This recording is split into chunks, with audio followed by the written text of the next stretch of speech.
بالله السميع العليم من الشيطان اللعين الرجيم. بسم الله الرحمن الرحيم. الحمد لله الذي هدانا لهذا وما كنا لنهتدي لولا أن هدانا الله. لقد جاءت رسل ربنا بالحق والصلاة والسلام والتحية والإكرام على سيد أصل ما في الوجود سر الله في كل موجود نقطة دائرة الوجود صاحب اللواء الحمد والمقام المحمود المعلن الحق بالحق أبي القاسم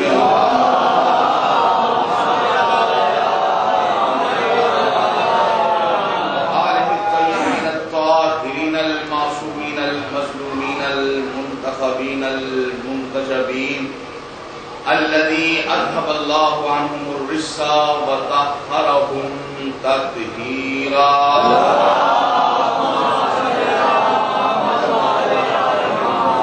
ولعنة الله على أعدائهم أجمعين من يومنا إلى قيام يوم الدين. أما بعد، قال الله تعالى في كتابه المبين وهو أصدق القائلين قوله الحق.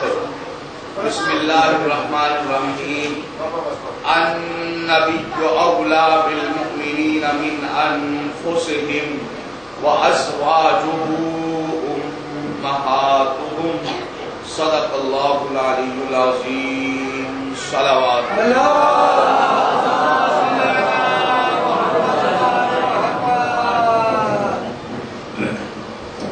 چونکہ یہ مثال ثواب کی مجلس ہے، لہذا آپ حضرات سے گزارش ہے کہ ایک مرتبہ سورہ فاتحہ اور 3 مرتبہ سورہ اخلاص کی تلاوت فرما کر ان ناموں کی روح کو ارسال فرمائیں.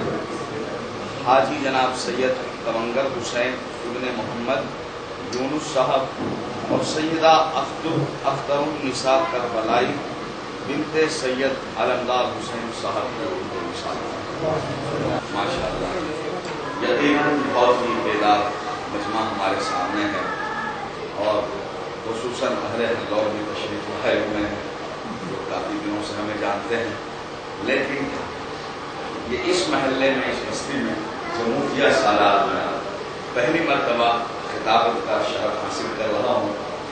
لہذا جو نہیں جانتے یا شکریہ کے طور پہ میں چند جملے اس معبود حقیقی کی شان میں یا بارگاہ میں پیش کرنا چاہتا ہوں. شکر ہے اس معبود مطلق کا جس نے ہمیں ایسی ہدایت دی جیسے ہدایت کے متلاشی سلمان اور ابو ذر کو ہدایت دی، اور جیسے پرسوں کمانڈر رہے یزیدی لشکر کے سردار حر کو جناب حر بنا دیا، ایسے ہی پروردگار عالم نے اہل بیت کی جوتیوں کے صدقے میں مجھے بھی جمال الدین سے جمال حیدر بنا دیا. میرے عزیزوں، یہ اہل بیت علیہ السلام کا صدقہ ہے کہ میں اندھیروں سے نکل کر روشنی کی طرف آیا ہوں.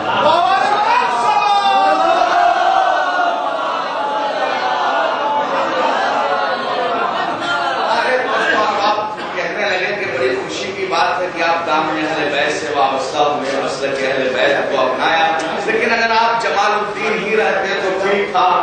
آپ جمال حیدر کیوں ہو گئے، نام کیوں بدل لیا؟ میں نے کہا دیکھیے ہر ایک کا اپنا اپنا ایک مزاج ہے. جب میں جمال الدین تھا میرے پاس دین تو تھا، میرے پاس، لیکن اس دین میں نہ شمش نبوت کی ضیا تھی، امامت کی روشنی تھی. جب دین سے جمال حیدر ہوا تو ہمیں نبوت کی روشنی بھی مل گئی، امامت کی چاشنی بھی مل گئی.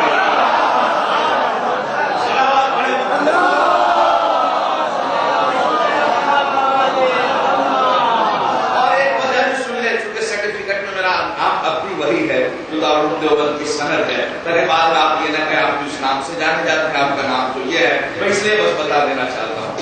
دوسری وجہ یہ بھی ہے نام بدلنے کی، بھائی نام ہر شخص کا اپنا اپنا ایک مزاج ہوتا ہے کہ وہ پیغام اہل بیت کیسے پہنچاتا ہے۔ میں نے کہا دیکھیے اسلام میں جس کی بھی جو بھی پہچان ہے وہ دین کی وجہ سے ہے۔ توجہ چاہوں گا میں اسی پہ، دیکھیے صحابہ کرام پہچانے گئے دین سے، تابعی پہچانے گئے دین سے، تبع تابعی پہچانے گئے دین سے، محدث پہچانے گئے دین سے، مفسر پہچانے گئے دین سے، فقہا پہچانے گئے دین سے، علماء پہچانے گئے دین سے، مجتہد پہچانے گئے دین سے، مفتی پہچانے گئے دین سے، مولوی پہچانے گئے دین سے۔ میں نے کہا دیکھیے سب کی پہچان تو دین سے ہے، سچ بتائیے دین کی پہچان کس سے ہے؟ بھائی سب کی پہچان تو دین سے ہے، بتائیے دین کی پہچان کس سے ہے؟ تو عزیزوں جب میں نے تعصب کی عینک ہٹا کر حقیقت اور بصیرت کی نگاہوں سے مذہب اہل بیت کا مطالعہ کیا تو یہ بات مجھ پر روزے روشن کی طرح واضح ہو گئی کہ سب کی پہچان دین سے ہے اور دین کی پہچان حیدر کرار سے ہے۔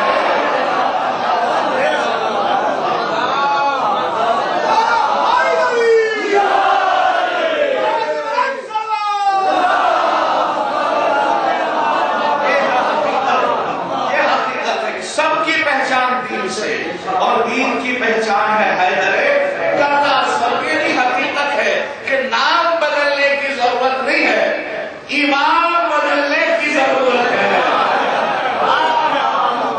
نام بدلنے کی ضرورت نہیں، وہ جمال الدین رہے، کمال الدین رہے، نظام الدین رہے، حیدر الدین رہے، جو بھی رہتا ہے رہے، نام بدلنے کی ہمارے شیعہ مذہب میں اس کی ضرورت نہیں ہے، ایمان بدلنے کی ضرورت ہے۔ حر نے نام کہاں بدلا؟ حر نے نام نہیں بدلا، حر تو حر رہا، حر نے فقط ایمان بدلا۔ لیکن خدائے پاک کی قسم ادھر حر نے ایمان بدلا، ادھر حر کی قسمت بدل گئی۔ تو ایمان بدلنے کی ضرورت ہے، کیوں؟ اس لیے کہ جس کا جو ایمان یہاں ہوگا وہی ایمان وہاں ہوگا۔ خبردار کسی ایسے کو ایمان نہ بنانا جو خود ہی ہلاکتوں میں پڑا ہو، ایسوں کو ایمان نہ بنانا جو خود ہی مشکلوں میں پھنسا ہو، ایسوں کو ایمان نہ بنانا جو خود ہی ناکامیوں میں الجھا ہو، ایسے کو ایمان بنانا جو آئے تو کامیابی کا اعلان کرے، دنیا سے جائے تو خوش تو میرا دل کعبہ کی صدا بیان کرے۔ صلوات پڑھیں۔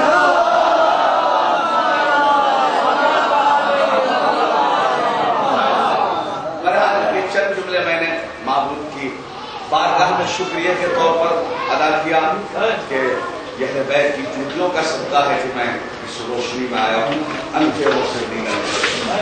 لیکن چونکہ مجھے آج ایک سارے سماعت کی مجلس پڑھنی ہے اور ایک ماں کی مجلس ہے، ایک خاتون کی مجلس ہے، لہذا میں چاہتا ہوں کہ اس ماں کے فضائل پڑھوں جو سارے مومنوں کی ماں ہے، جو صرف ایک فرد بشر کی ماں نہیں، ساری امت مسلمہ کی ماں ہے، اور وہ کوئی اور نہیں، وہ ذات کا نام ہے خدیجۃ الکبریٰ۔ اور اسی لیے میں نے آیت پڑھی ہے سورہ احزاب کی جس میں اللہ نبی کی شان بھی بیان کر رہا ہے اور نبی کی ازواج کی شان بھی بیان کر رہا ہے۔ النبی اولیٰ بالمؤمنین من انفسہم، اللہ فرمایا سنو نبی تمہاری نفسوں پر تم سے زیادہ اختیار رکھتا ہے۔ یہ میرے نبی کی شان ہے کہ تمہارا اختیار تمہارے ہاتھوں پر ہے، تمہاری آنکھوں پر ہے، تمہارے دل و دماغ پر ہے، تمہارا اپنے ارادوں پر ہے، لیکن میرا نبی تمہارے نفسوں پر تم سے زیادہ اختیار رکھتا ہے۔ وَأَزْوَاجُهُ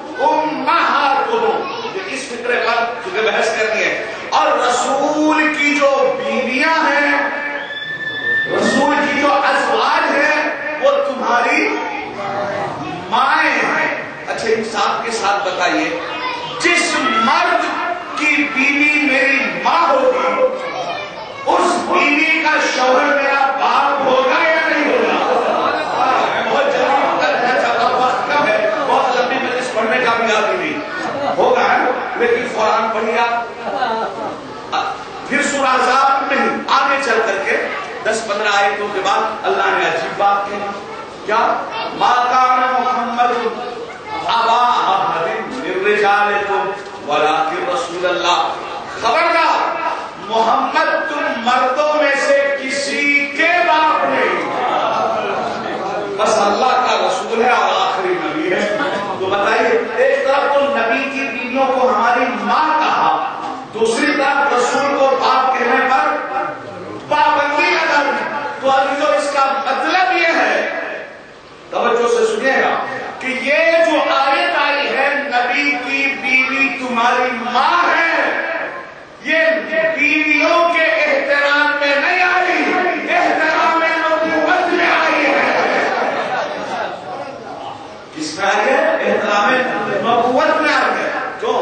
خبردار قرآن جانتا تھا، اللہ کی مشیت جانتی تھی کہ اگر ہم نے نبی کی بیویوں کو ماں کہہ دیا اور پھر رسول کے لیے کوئی آیت نازل نہ کی تو یہ امت ایسی ہے کہ ڈھنڈورا پیٹتی پھرے گی۔ نبی کی بیوی ہماری ماں ہے، وہ رسول خود بخود ہمارے باپ ہوئے، اور جب رسول ہمارے باپ ہوئے تو پھر ہم ہی آلے رسول ہوئے۔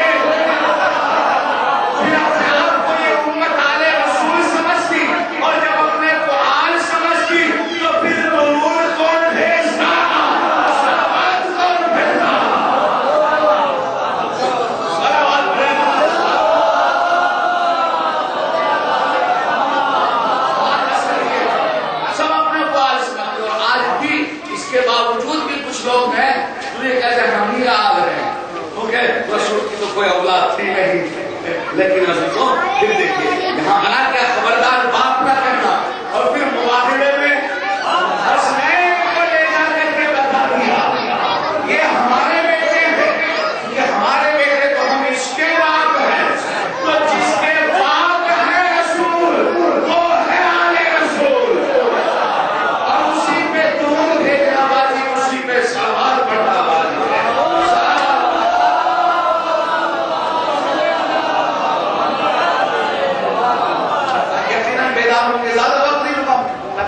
بہت جلدی دوں گا۔ تو فرمایا رسول کی جو بیویاں ہیں وہ تمہاری ماں ہے، بس ایک فطرہ کہوں اور آگے بڑھوں گا۔ مسلمانوں یاد رکھنا، نبی کی بیویوں کا احترام بس اتنا ہی واجب ہے جتنا نبی نے بتایا، علی نے سمجھایا، سیدہ نے فرمایا، حسنین نے کر کے دکھایا۔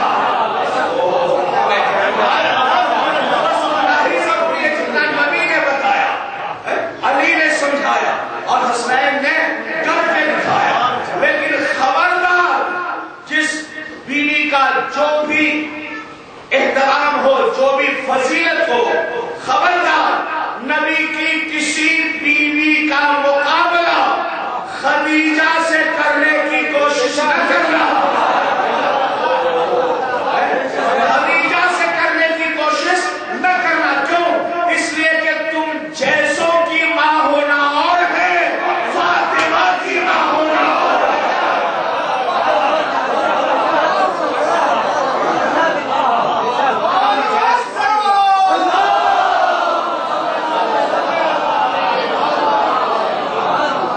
ہم جیسوں کی ماں ہونا اور ہے، بطول کی ماں ہونا اور ہے۔ کسی شاعر نے کہا ہے، رہا خدا کے اثر پہ اثر خدیجہ کا، رہا خدا کے اثر پہ اثر خدیجہ کا، جہاں بطول پلی ہے وہ گھر خدیجہ کا۔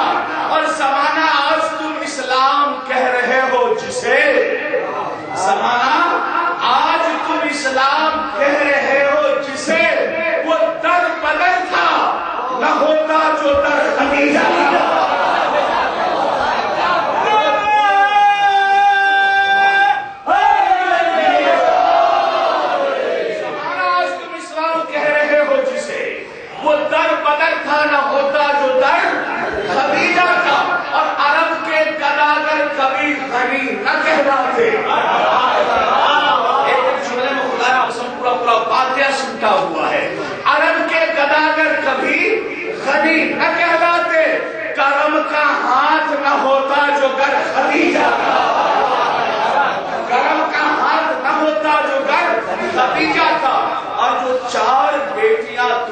کہی محمد کی.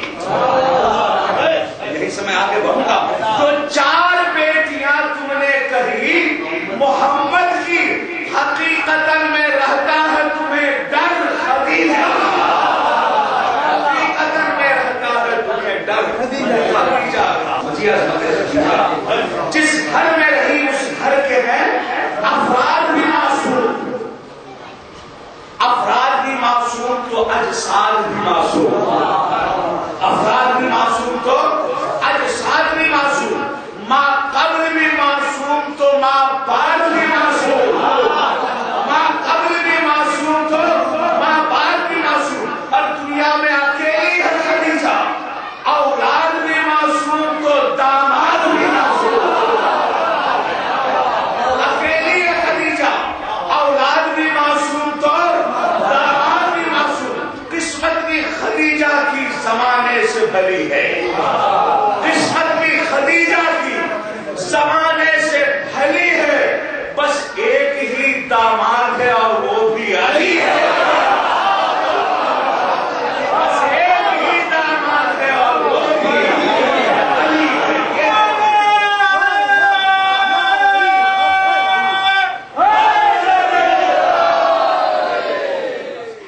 ایک ہی داماد ہے اور وہ بھی علی ہے.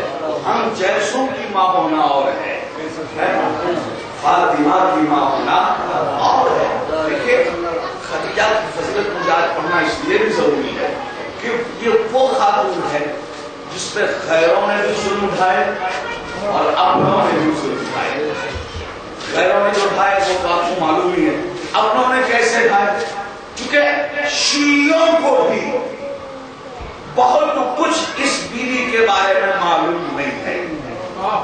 عصمت خدیجہ سمجھنا نہایت ہی ضروری ہے تاکہ ہم اس ظلم کے شکار نہ ہونے پائے. جس کا احسان اللہ مانتا ہو ہم پر اس کا احسان ماننا کتنا ضروری ہوگا. لیکن پہلے 2-4 جملے چونکہ ماں کی مجلس ہے، خاتون کی ہے، لہذا سمجھ. اسلام نے جو مقام ماں کو دیا کسی مذہب نے نہیں دیا. یا نہیں دیا. کسی نے کہا ہے رویوں کے تفاہم اور تصادم سے وجود میں آنے والی حقیقت کو سماج کہتے ہیں اور سماج میں سب سے محترم شخصیت کو ماں کہتے ہیں. کہتے ہیں کہ نہیں کہتے؟ سب سے محترم شخصیت کو ماں جس کی بھی ہو اس کے لیے قابل احترام ہے نا. ماں جس کی بھی ہو اس کے لیے قابل احترام ہے. لیکن بڑی اچھی ہوتی ہے وہ ماں جو بچوں سے اس کے باپ کا تعارف کراتی ہے. بڑی اچھی ہوتی ہے وہ ماں بچوں سے اس کے باپ کا تعارف کراتی ہے. اسی لیے تو پیغمبر اسلام نے فرمایا اور کسی مذہب میں ایسا نہیں ہے. کیا فرمایا رسول نے؟ جنت ماں کے، معلوم ہے بہت مشہور حدیث ہے، جنت ماں کے قدموں کے. مانتے نہیں مانتے؟ میں بھی مانتا ہوں لیکن ایک شرط کے ساتھ. یقیناً مانتا ہوں جنت ماں کے قدموں تلے ہے بشرطے کہ ماں کو جنت کی مالکن کا پتہ ہو. شرط کے ساتھ کہ ماں کو جنت کی سردار جنت کون ہے، خاتون جنت کون ہے، اس کا پتہ ہو. یقیناً ماں کے قدموں تلے جنت ہے. ماں قابل احترام ہے. بھائی دنیا میں تقریباً 2200 زبانیں بولی جاتی ہیں اور 2200 زبانوں میں جو لفظ سب سے مقدس ہے، جو لفظ سب سے محترم ہے، اس کا نام ہے ماں. سب سے محترم لفظ کا نام کیا ہے؟ ماں ہے.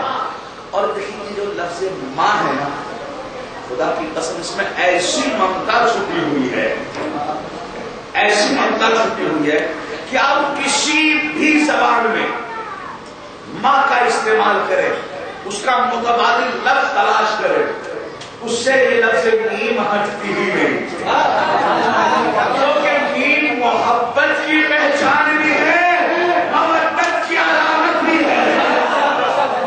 کسی بھی لفظ میں جائے بھائی کہ ماں اردو کا لفظ ہے، میم موجود ہے، اب ہندی میں کہیں گے کیا کہیں گے؟ ماتا، ماں میم جو ہے ماں جو ہے وہ جڑا نہیں ہوئی۔ اب انگلش میں جائیں گے موم کہیں گے، مدر کہیں گے، ممی کہیں گے، میم اس سے جڑا نہیں ہوئی۔ فارسی میں جائیں گے مادر کہیں گے، میم جڑا نہیں ہوئی۔ کتنی محبت چھپی ہوئی ہے خدا کی قسم۔ اس لیے ہم سب کو چاہیے، اسے اسی لیے ہوتی ہے کہ اپنی ماں کو بہت بڑی نعمت سمجھے۔ اور پوچھا گیا کہ رسول سے پوچھا کہ ماں باپ کا ہمارے اوپر کیا حقوق ہے؟ نوجوانوں کے لیے خاص طور سے حدیث پیش کر رہا ہوں، ہمارے ماں باپ کا ہمارے اوپر کیا حقوق ہے؟ رسول نے فرمایا ہما جنتوں کا ونار کا، وہی تمہارے لیے جنت ہے اور وہی تمہارے لیے جہنم بھی ہے۔ مطلب یہ کہ چاہو تو خدمت کر کے جنت حاصل کر لو، اور چاہو تو نافرمانی کر کے جہنم میں چلے جاؤ، جہنم میں چلے جاؤ۔ یاد رکھیے خدا کی قسم، بڑے خوش قسمت ہیں وہ لوگ جن کی ماں زندہ ہے۔ اور اگر چاہے تو میں ایک جملہ اور عرض کر دوں، باپ کا تو ویسے بھی بہت بڑا مقام ہے، لیکن باپ کے مقابلے میں ماں کی اہمیت کچھ زیادہ ہے۔ کسی نے کہا کہ ماں مر جائے تو کیا کرے؟ ماں مر بھی جائے نا، خدا کی قسم اس سے اولاد فیض حاصل کرتی رہتی اور اس کی فیض نہیں جاتی۔ فرمایا کیسے؟ فرمایا ایسے کہ جیسے جھیل سوکھ بھی جائے تو اس کے اندر سے نمی نہیں جاتی، اسی طرح ماں دنیا سے چلی بھی جائے تو بھی اس کا دل اولاد کی محبت میں اٹکا ہوا رہتا ہے۔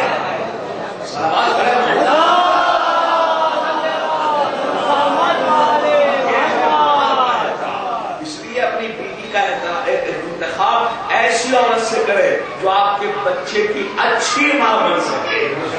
اگر میں ایک فکرہ کہوں گا اور سمجھنے کی کوشش کیجیے گا، کیونکہ تھوڑی سی اصلاح بھی ضروری ہے، کیونکہ نوجوانوں میں اس طرف سے بے رغبتی پیدا ہو رہی ہے، ماں باپ کے احترام میں کمی ہو رہی ہے، جو بالکل نہیں ہونا چاہیے۔ یاد رکھیے آپ، بچے کے وجود میں ماں کا ظہور ہوتا ہے۔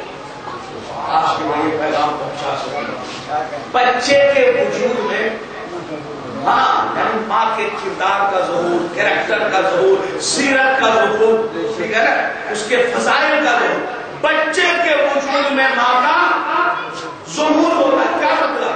ماں اچھی تو اولاد اچھی، ماں بری تو اولاد بری، ماں نیک تو اولاد نیک، ماں بد تو اولاد بد۔ اس سے بڑی دلیل اور پولیس واضح ثبوت میں کیا بتا سکتا ہوں؟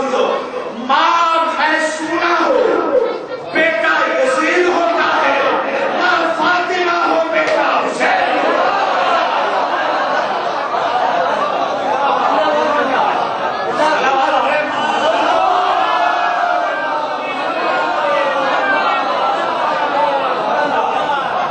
فاطمہ ہو تو بیٹا حسین ہوتا ہے۔ تو اب تو بات واضح ہو گئی نا، جب یہ پتا چل گیا کہ بچے کے وجود میں ماں کا ظہور ہوتا ہے تو اب خدیجہ کو سمجھو، پھر کیسی ہوگی وہ ماں جس کی پرورش کو بطول کہتے ہیں، جس کی تربیت کو بطول کہتے ہیں، وہ ماں کیسی ہوگی؟ اسی خطیب کا جملہ ہے، یہ میرا جھوٹا نہیں ہے، اسی خطیب کا جملہ ہے کہ نزول قرآن کی مدت کتنے سال ہے؟ 22 سال 5 مہینے 23 دن تقریباً نزول قرآن، اور رسول کے دل پہ قرآن نازل ہوا۔ کہتے ہیں کہ 22 سال 5 مہینے 23 دن تک محمد کے دل پر خاموش قرآن اترتا رہا۔ یہ خاموش اور دو قرآن کی سمجھانے کی ضرورت ہے نہیں. ایک بولتا قرآن، ایک خاموش قرآن. قرآن شامل ہے، قرآن شامل. جب خاموش قرآن محمد کے دل پہ اتر چکا تو اب تو سمجھ گئے کہ دو قرآن محمد کے دل میں اکٹھے ہو گئے. بولنے والا قرآن خود محمد، نہ بولنے والا قرآن یہ جو ہم پڑھتے ہیں. جب دو قرآن محمد کے بدن میں اکٹھے ہو گئے تو سب سنیے اور عصمت خدیجہ کو سمجھیے گا. وہ خطیب کہتے ہیں جس عزت دار مزدور کے بچے تو قرآن پہ پاؤں رکھ کے کھیلتے ہیں اسے شریعت جعفریہ میں بطول کہتے ہیں. اور جس نے اس بطول کو پالا اسے خدیجہ.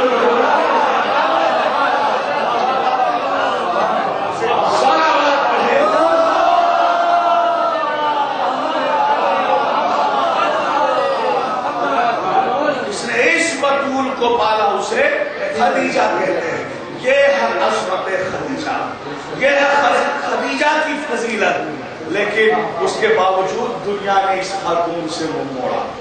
بگڑا خدیجہ کا کچھ بھی نہیں، دنیا کا ثمرہ کچھ بھی نہیں. اگر اس کی عصمت کے قائل ہو جاتے تو شاید ان کی فکر سمجھ جاتی، ان کے دل سمجھ جاتے. لیکن بجائے کہ ان کی عصمت بیان کرتے، ان کے احسان کو بیان کرتے، ان کی عصمت کو بیان کرتے، دنیا نے ان کے اوپر الزام لگائے. اور ایسے ایسے الزام آج جواب دینا مجھ پر واجب ہے. صلوات پڑھیے.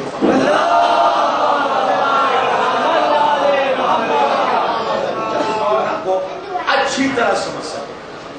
اور یاد رکھیے خدیجہ کی سب سے بڑی خطا یہی ہے مولانا کہ یہ فاطمہ کی ماں ہے، علی کی ساس ہے. یہی ایک غلطی ہو گئی. میں نے اور ڈھونڈنے کی کوشش کی کہ خدیجہ کی خطا کیا ہو سکتی ہے. اسے یہی خطا ملی کہ یہ بطول کی ماں ہے. اچھا بھلا اعتراض کر دیا مسلمانوں نے. پہلا اعتراض تو یہ کر دیا کہ اس کی تو کوئی عظمت نہیں، کیوں یہ تو ان کی تو تیسری شادی تھی رسول اللہ سے. یہ اعتراض آپ کے سامنے بھی آئے گی. کیا اعتراض کر دیا؟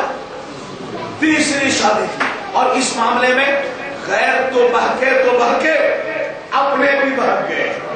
یہی ظلم ہے جو مجھے سمجھانا. اپنے بھی اپنوں نے بھی لکھ دیا کہ خدیجہ کی تیسری شادی ہوئی تھی رسول اللہ سے. وہی نا وہ تیسری شادی تھی، یعنی پہلے 2 سال ہو چکی تھی. تو یہاں پر مرزا اطہر صاحب اللہ مقامہ خطیب اکبر ایک مثال دیا کرتے تھے. ہاں اور وہ سنیے بہت محظوظ ہوں. وہ کہتے ہیں کبھی کبھی جو ہے وہ لکھنے میں بھی ایکسیڈنٹ ہو جاتا ہے. ہاں لکھنے میں بھی کیا ہو جاتا ہے؟ کیسے ایکسیڈنٹ ہوتا ہے؟ مثال دوں. کبھی آپ ہائی وے پہ چل رہے ہوں فل اسپیڈ میں 80 90 100 کی اسپیڈ میں اور اس سے زیادہ 130 40 کی رفتار میں ہائی وے پہ، اور کبھی اتفاق سے ایک گاڑی ٹکرا جائے ہے نا، جو اچانک آپ برک لیں گے آپ کی گاڑی رکے گی. ہوگا کیا؟ جو پیچھے گاڑیاں آ رہی ہوتی ہے نا وہ بھی ٹکرا جاتی ہے. ٹکراتی ہے. اصل میں ایکسیڈنٹ ہوا ایک کا، پیچھے ٹکرائی کتنی 8 10 20 ٹکرا گئی. تو خطیب اکبر مثال دیا کرتے تھے کہ اصل میں غلط لکھتا ہے ایک، پھر دوسرا اس کی دیکھ کے لکھ لیتا ہے، تیسرا اس کی دیکھ کے لکھ لیتا ہے.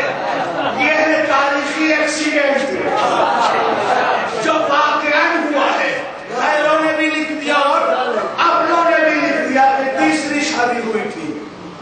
اچھا بھائی ٹھیک ہے تیسری شادی ہوئی تھی، تو یہ بتائیے کہ وہ جو 2 تھے پہلے جس سے خدیجہ کی شادی ہوئی تھی ان کے نام کیا تھے؟ بتائیے نا نام، کہ ان کے نام کیا تھے. سنیے عزیزوں، خدا کی قسم میں اپنی ذاتی تحقیق کے مقابلے میں کہہ رہا ہوں کہ میں نے 25 کتابیں پڑھی، 25 کتابوں میں 25 نام ملے. آدمی تھے تو نام ہو گئے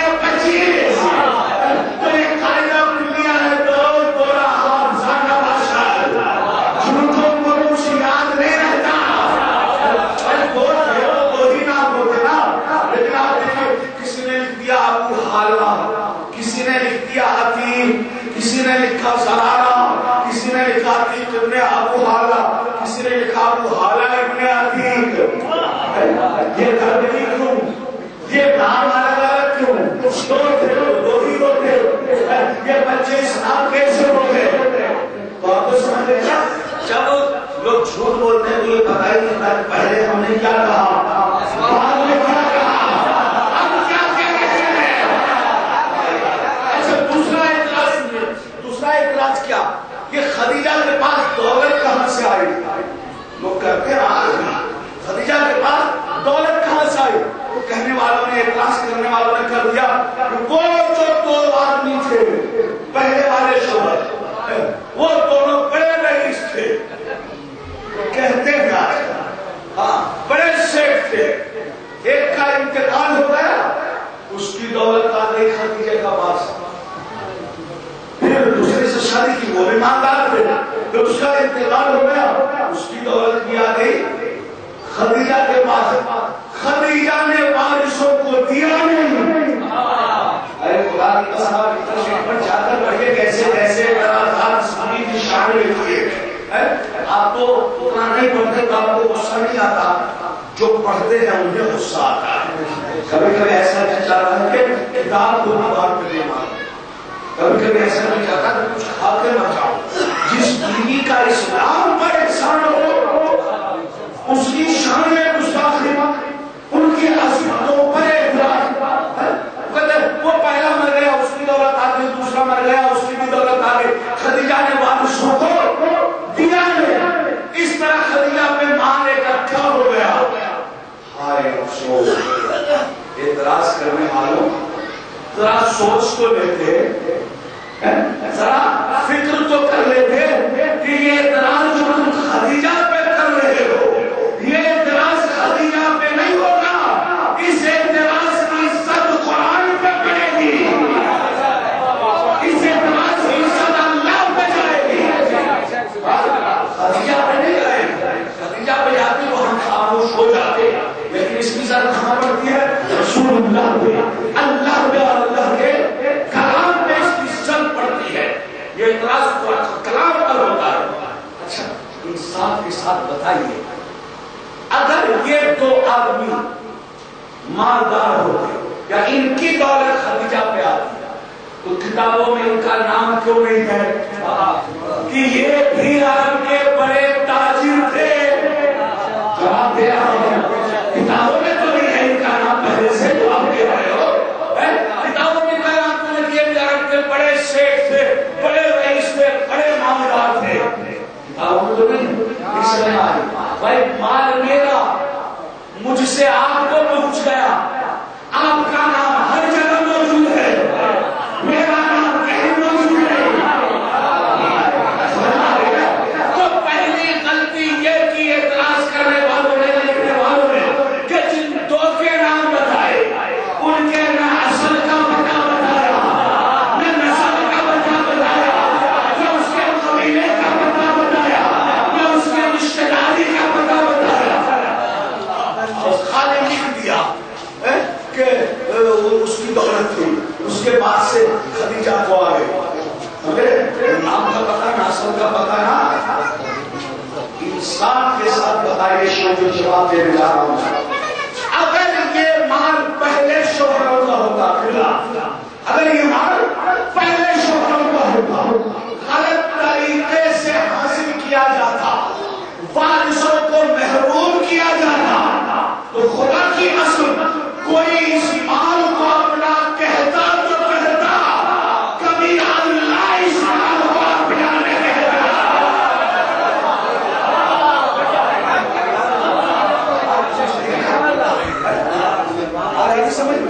کوئی کہتا تو اس مال کو اپنا کہتا، لیکن اللہ کبھی اس مال کو اپنا نہیں کہتا۔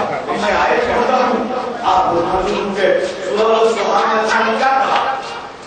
علم یجدک یتیما فآوی ووجدک عائلا فأغنی۔ ابھی میں نہیں کہہ رہا ہوں بھائی، یہ شیعہ کتاب میں نہیں، کمال یہ ہے کہ اہل سنت کی تفسیر میں موجود ہے، قرآن تو آیت موجود ہے، اس کی جو وضاحت ہے خود علامہ فخر الدین رازی نے اپنی کتاب میں اللہ کہا کہ ہم نے تمہیں تنگ دست پایا کہ تجھے مالدار کر دیا، تجھے غنی بنا دیا۔ فخر الدین رازی لکھتے ہیں اے اغنا کا بمال خدیجہ الکبریٰ، یعنی تمہیں مالدار کیا خدیجہ کے مال سے۔ وہ انسان کے ساتھ بتائیے اگر یہ مال غلط طریقے سے حاصل کیا جاتا تو اس مال کو اللہ کا رکھنا کہتا، ہرگز نہیں کہتا، لیکن جس مال کو اللہ اپنا مال کہے، اب سوچو اس مال میں کتنی پاکیزگی ہوگی، کتنی طہارت ہوگی۔ میں اتنا کہہ رہا ہوں ارے جس خدیجہ کے مال میں اتنی طہارت ہے کہ اس کے مال کو اللہ اپنا مال کہہ رہا ہے، اس کی آل میں کتنی طہارت ہوگی۔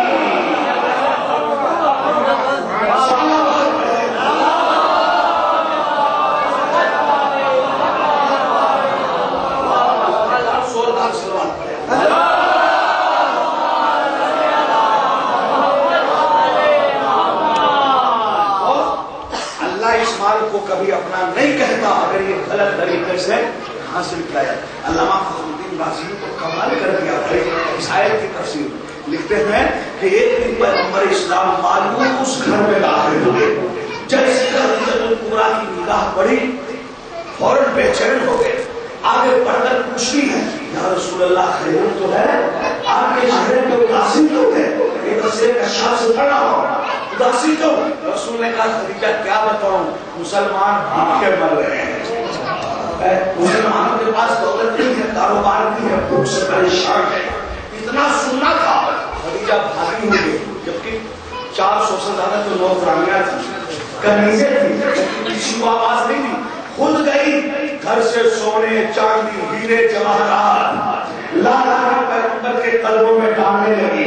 روایت ہے فخر الدین رازی لکھتے ہیں کہ اتنی دولت رسول کے قلبوں میں خدیجہ نے ڈالی کہ انبار لگ گیا، ایک ٹیلا بن گیا، اتنا اونچا ٹیلا بنا کہ ایک طرف رسول اللہ ہے ایک طرف خدیجہ ہے، اتنا اونچا ٹیلا بنا دولت تھا کہ اب نہ رسول خدیجہ کو دیکھ پا رہے ہیں، نہ خدیجہ رسول کو دیکھ پا رہی ہے۔ اور جب دولتوں کا انبار لگ گیا تو خدیجہ ہاتھوں کو جوڑ کر کہتی ہے یا رسول اللہ یہ سارا مال آپ کا، آپ کا صدقہ، جسے چاہے دے جسے چاہے نہ دے۔ بس ہوا کیا، رسول نے بلایا اور یہاں پر فخر الدین رازی نے ڈنڈی مارنے کی کوشش کی ہے۔ جو واقعات ہیں وہ میں بتا دیتا ہوں تاکہ نوجوانوں کے ذہن میں رہے۔ نوجوانوں نے لکھا ہے، فخر الدین رازی نے لکھا ہے کہ جب بانٹنے کی باری آئی نا تو بنوایا ابو بکر کے ذریعے، یہ لکھا ہوا ہے، اس کے ذریعے خلیفہ ابو بکر کے ذریعے، بس یہ حضرت نے ابو بکر نے بانٹنا شروع کیا۔ بھائی جب مفت کا مال ملے تو کون لینا پسند نہیں کرے گا، حساب کے ساتھ بتائیے۔ اور وہ کہنا شروع کیا، لو لو لو تم بھی لو تم بھی لو۔ وہ بھی آگے جنہوں نے کلمہ نہیں پڑھا تھا یہ انہیں بھی دینے لگے، خدیجہ کو دور سے دیکھ رہی کلمہ کروں گا۔ پہلے مجھے مجمع سے ایک بات کر رہے ہو، خلیفہ نے کہا کہو کیا کہنا چاہتی ہو؟ خدیجہ کو پورا کرے ایسے نہ لینا، بس ایک شرط ہے میری۔ کیا شرط ہے؟ خدیجہ کہتی ہے میرے شوہر کا کلمہ پڑھتا جائے اور میرا مال لیتا جائے۔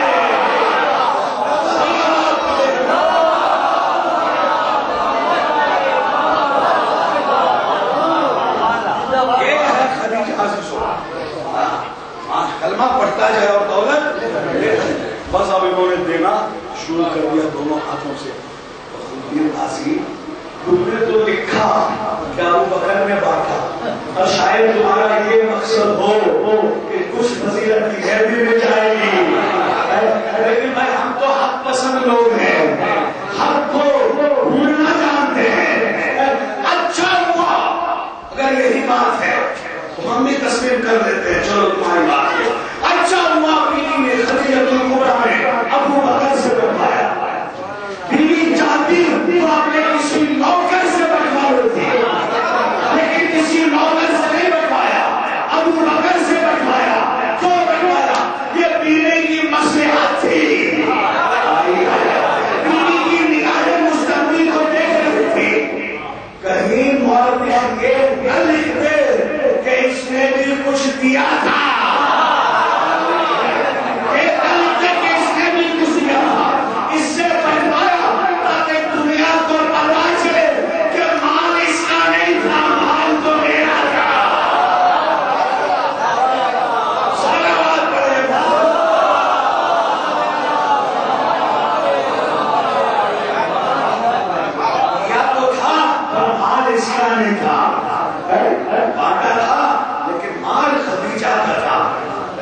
یہی عرض کرنا ہے کہ اگر غلط مال ہوتا تو اللہ کہتا کہ نہیں.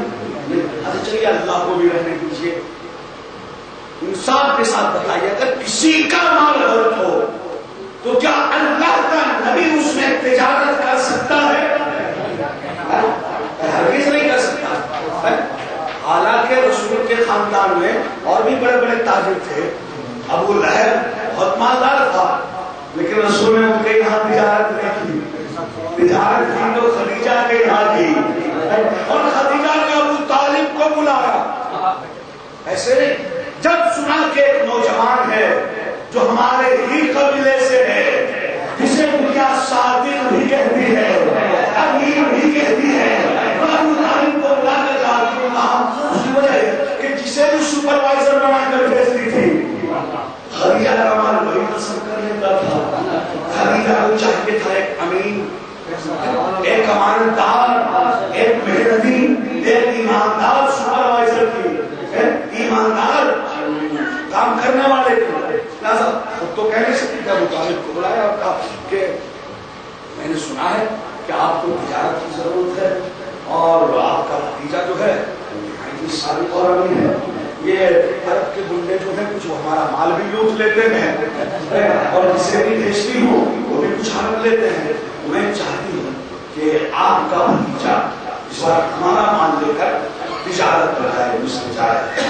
اور سنو ابو طالب, جو میں دوسروں کو دیتی ہوں اس سے ڈبل میں تمہارے بھتیجے کو دوں گی.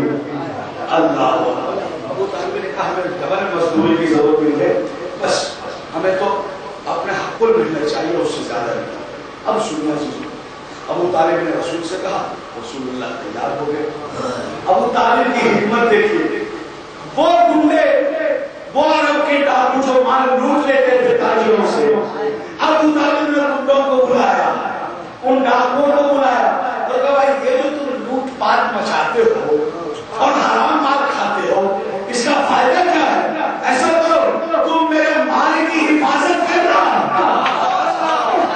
اور اس حفاظت کے بدلے جو تمہارا حق ہوگا ہم تمہیں مزدوری کے طور پہ دے دیں گے. عزیزو, ابو طالب کی یہ حکمت ایسی کارگر ثابت ہوئی کہ وہ گنڈے جو مال لوٹ لیا کرتے تھے اب جب محمد خدیجہ کا مال لے کر چلے تو وہ عرب کے ڈاکو جو مال لوٹ لیا کرتے تھے وہ ایک تلوار لے کر کھڑے ہو گئے اور یہ کہنے لگے خبردار کوئی اس کی طرف ہاتھ بھی نہ اٹھانا, یہ ہمارا مال جا رہا ہے.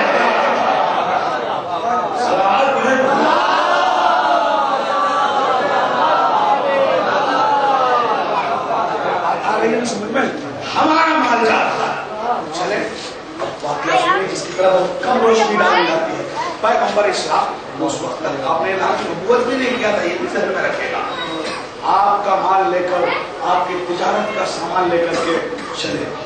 جب بھی کوئی قافلہ روانہ ہوتا تو خدیجہ کا ایک سپروائزر تھا, یہ جس پر خدیجہ کو بھروسہ تھا, ان کا نام تھا میسرہ. کیا نام تھا؟ جلدی سن رہے, میسرہ نام تھا. میسرہ کو تاکید کرتی خدیجہ, دیکھتے رہنا کوئی گڑبڑی تو نہیں کر رہا ہے, کوئی خلا تو نہیں کر رہا ہے. جہاں غلطی کرے روک دینا, جہاں گڑبڑی کرے ٹوک دینا. اللہ رے ایمان خدیجہ الکبریٰ. ابھی رسول نے یہاں میں نبوت نہیں کیا لیکن صحابہ کو امین پر بھروسہ دکھ رہا ہے. سنیے, اب کی بات جب محمد کو مالی بنا کے بھیجنا تو میسرہ کو تاکید کر کے کہتی ہے, میسرہ خبردار انہیں روکنا نہیں, انہیں ٹوکنا نہیں, اس کی آواز پر اپنی آواز بلند نہ کرنا, جو یہ کرتا جائے اسے کرنے دینا. ایمان بصیرت اللہ, اسی کا پاپا آگے چل کر اللہ نے کیا سرا دیا ہے وہ بھی انشاءاللہ سنیے گا. یہ تاکید کر دینا ہو. اچھا, اور جو تم اس کے ساتھ واقعات مشاہدہ کرنا مجھے آ کر کے سلام ہے سلام ہمارے تجارت لے کر چلے.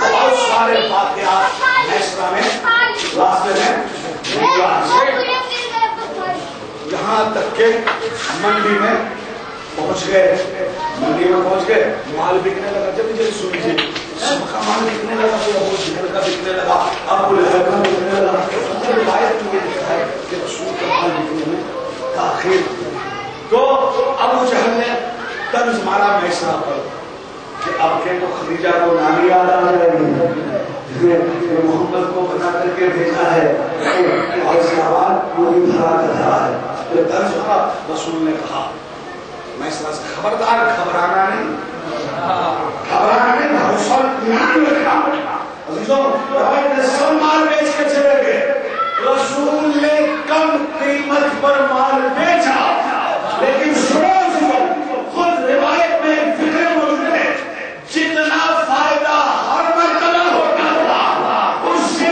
جو گنا فائدہ اب کی بار ہوا یہ محمد کی ایمانداری کا صلہ اس سے مسئلہ تو نکلتا ہے کہ تاجروں کو بھی زیادہ قیمت لے کر اپنا مال نہیں بیچنا چاہیے آپ چاہیں لے سکتے حرام نہیں ہے لیکن خواہ مخواہ گاہکوں کو پریشان کرنا بھی ٹھیک نہیں ہے اس کی مجبوری کا فائدہ نہیں اٹھانا چاہیے کیونکہ رزق کا مالک اللہ ہے ہو سکتا ہے کہ رزق تو بہت کما لے لیکن اس میں برکت نہ ہو برکت کا مالک اللہ ہے اس لیے بیچنے میں ایمانداری سے کام لینا یہ ایک مسئلہ واقعات ہے تو ہر مرتبہ سے زیادہ چوکنا فائدہ اب کی بات ہوا اب وہ بہت تیزی سے قافلہ میں روانہ ہوا اب سنیے گا خدیجہ جو پہلے سے انتظار کر رہی تھی چھت پہ کھڑی ہو کر قافلہ آپ لوگ کے جیسے یہ قافلہ مکہ کی سرحدوں میں داخل ہوا دور سے خدیجہ کی نظر پڑی ایسا نورانی چہرہ دیکھا جس سے چاند بھی شرما رہا تھا چاند بھی شرما رہا تھا رات کا وقت ٹوپی کا چاند نکلا ہوا تھا لیکن رسول کے چہرے کے سامنے چاند بھی شرما رہا تھا جیسے ہی قافلہ داخل ہوا اور خدیجہ چھت سے اٹھی سنیے اور جو میسرا جو سپروائزر تھا نا اس سے کہتی ہے کہ میسرا مال تجارت کے بارے میں بعد میں بتانا پہلے اس نوجوان کے بارے میں بتا کہ تم نے اسے کیا کیا عجائبات دیکھا کتنا یقین بھروسہ تھا معلوم تھا کہ آئندہ اس کی ایک شان ہوگی ان کا ایک مقام ہوگا کیا کیا عجائب دیکھا پہلے وہ بتا تجارت کے بارے میں بعد میں بتانا اب سنیے گا لوگ کہتے شیعہ شان پیغمبر بیان نہیں کرتے ارے ہم تو وہ شان بیان کرتے ہیں جہاں تک دوسروں کی سوچ بھی نہیں جاتی اور سنو ہم بیان کرتے ہیں اور کبھی تم اس طرح کے خدا بیان کر کے دکھاؤ میسرا کہتا ہے شہزادی کیا کیا بتاؤں اور کیا کیا چھپاؤں ارے جب یہ ہم چلتے تھے نا راستے میں ہوتا یہ تھا کہ کھانا تھوڑا ہوتا تھا سینکڑوں لوگ کھانا کھا بھی لیتے تھے سب کا پیٹ بھی بھر جاتا تھا اور کھانا چون کا تو پڑا رہتا تھا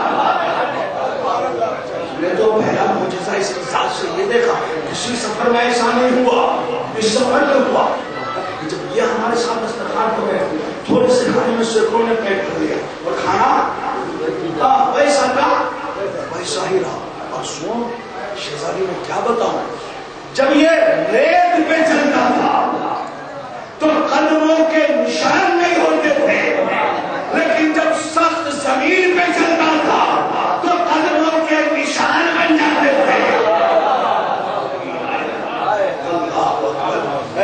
یعنی اللہ نہیں چاہتا تھا کہ نبی کے قدم پر بھی کسی کا قدم پڑے اور سخت زمین پر پڑے تو وہ ایسی یادگار بن جائے جو مٹھائے مٹ نہ سکے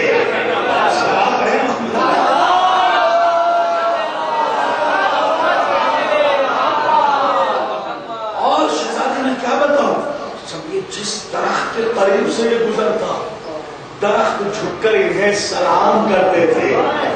بھائی سفر کی حالت میں ہمارے کپڑوں سے پسینے کی بدبو آ جاتی تھی, لیکن اس کے پسینے میں وہ خوشبو ہوتی تھی کہ دنیا میں کسی پرفیوم میں وہ خوشبو نہیں ہوتی تھی. سوال ہے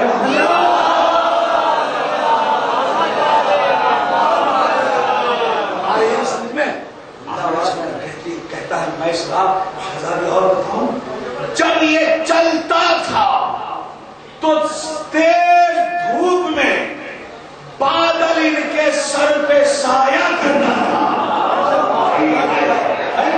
بھائی بادل ان کے سر پہ سایہ کرتا تھا.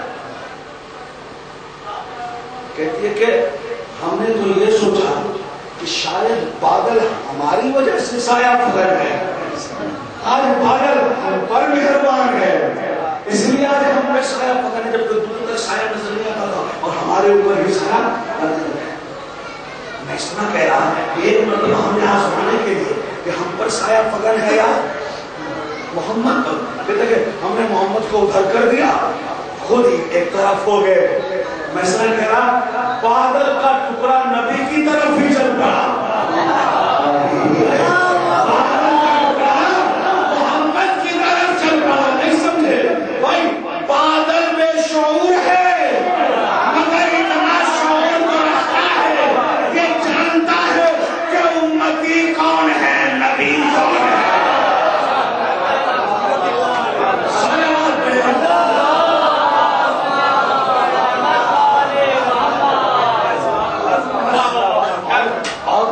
وہ بھی سنیے, بہت محسوس ہوئے.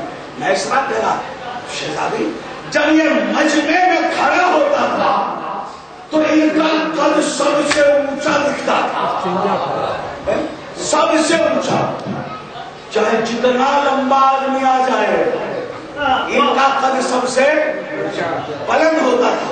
بعض لوگ ایسے بھی تھے جو یوں تن کے کھڑے ہو جاتے تھے کہ ہم محمد سے لمبا دکھے, اونچا دکھے, لیکن چاہے جیسے بھی کر لے ہر محمد کا ہی مرد رہتا تھا. حالانکہ قد میانہ ہے, حالانکہ قد میانہ ہے, لیکن جتنا لمبا آدمی آ جائے ان کا قد اونچا رہتا تھا. علماء نے وجہ لکھی, اس کی وجہ یہ ہے کہ اللہ نہیں چاہتا تھا کہ کوئی محمد سے اونچا دکھے.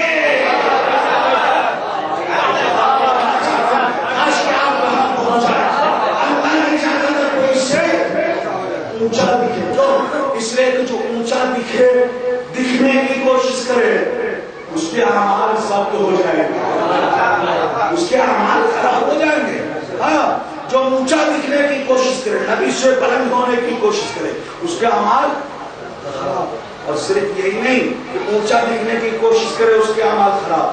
جو نبی پر اپنی آواز بلند کرے اس کے اعمال بھی خراب. قرآن کہہ رہا لا تقدموا بین یدی اللہ ورسولہ, نبی سے آگے بڑھنے کی کوشش کرنا, اور خبردار نبی کی آواز پر اپنی آواز بلند کرنا, یعنی قد بلند کیا تو گئے, آواز بلند کیا تو گئے. کائنات میں امتی اگر قد بلند کرے تو اعمال خراب, آواز بلند کرے تو اعمال خراب. بس کائنات میں ایک ہی ہستی ہے جس کا نام ہے علی, جس کے قد کو غدیر کے میدان میں خود نبی نے اونچا کر کے, خود نبی نے بلند کر کے اعلان کیا من کنت مولاہ فہذا علی مولاہ.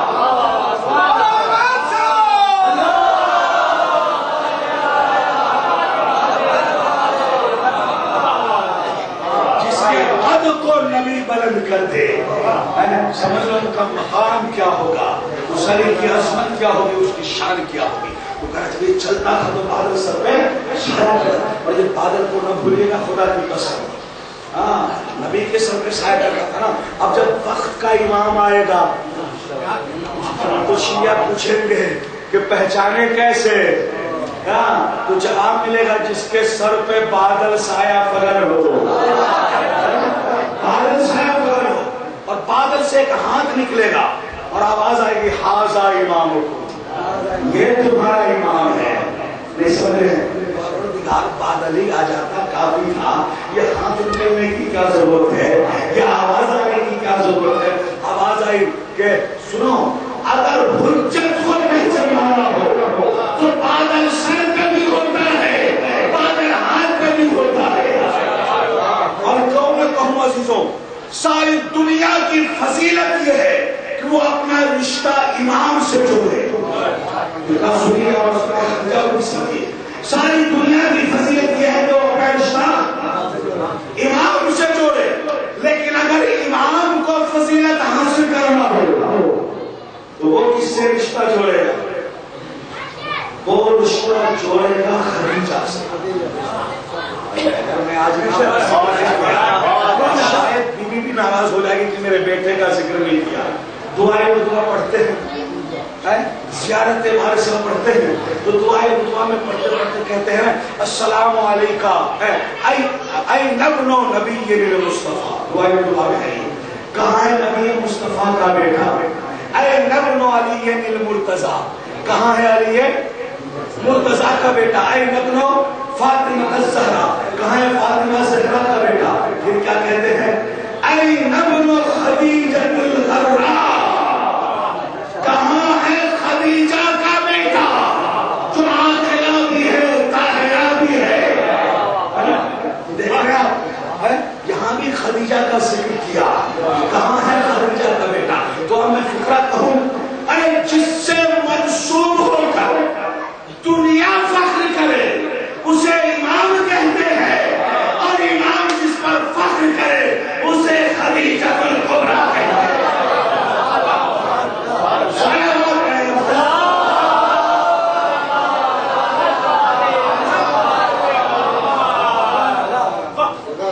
زیارت وارثہ میں بھی ابھی نبی کی 11 بھی میں وقت نہیں کہ میں وضاحت میں جاؤں. 11 بیویاں ہیں لیکن اور کسی کا بیٹا نہیں کہا، صفیہ کا بیٹا نہیں کہا، ام سلمہ کا بیٹا نہیں کہا، حفصہ کا بیٹا نہیں کہا، اور بھی بڑے معزز نام ہیں مسلمانوں میں، اس کا بیٹا نہیں کہا. السلام علیکم یا وارث خدیجہ الکبریٰ.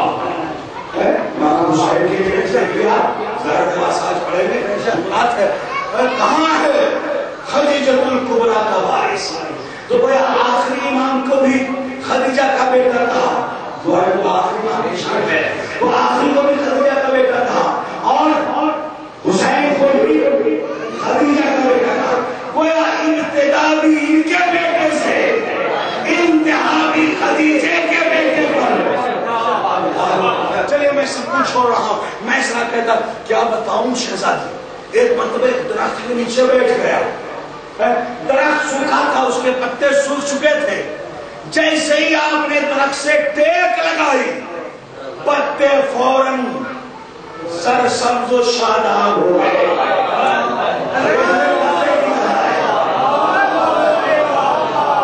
درخت شاداب ہو گیا. یہ منظر دیکھ کر ایک راہب جو برسوں سے نگاہیں لگائے بیٹھا تھا اپنے سوما سے نکلا اور آ کر کے جھکوں کے قدموں پہ گر سلام کیا اور کہتا ہے آج تک اس درخت کے نیچے وہی بیٹھا ہے جو نبی ہو، سوائے نبی کے آج تک کوئی بیٹھا ہی نہیں. اب سنا سنو، یہ فضیلت جیسے خدیجہ نے اپنے غلام میسرہ کے ذریعے جو سپروائزر تھا اس قابلے کا سنا، پھر کیا تھا؟ دل میں نبوت کی محبت پیدا ہو گئی، محمد کی محبت پیدا ہو گئی. فوراً اپنی ایک سہیلی جس کا نام نفیسہ تھا کہتی ہے پیغام لے جاؤ. یہی سے عمر کا مسئلہ بھی طے ہوگا. کئی اعتراض میں 40 سال کی تھی لیکن تھکے تو نہیں نا.